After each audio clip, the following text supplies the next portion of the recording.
What we want to do is to make it absolutely clear that the backstop is no good. It's dead. It's got to go. The withdrawal agreement is dead. It's got to go.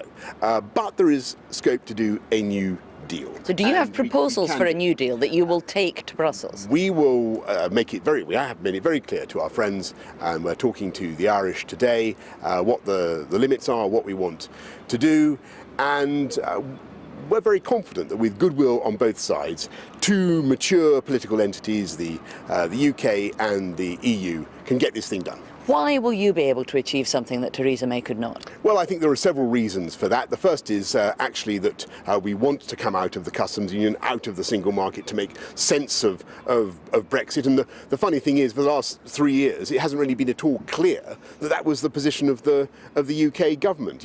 There's no point in coming out of the EU if you're going to end up being run by the EU. And that was the result of the backstop. So I think to a large extent, Brussels was a bit baffled by what the UK position really was. There was no clear decision. And is there now a clear UK position on what you want and what a deal would look like? That's right. And as you've heard me say it many times, what we need to do is to build a new partnership with all the things that matter to us, sharing cooperation on defence, on security, on intelligence, cultural, scientific collaboration, everything that you would expect, and at the core of it all, a new free trade deal that allows us to take back control of our tariffs and our regulations and to do things differently where we want to. That's the essence of it.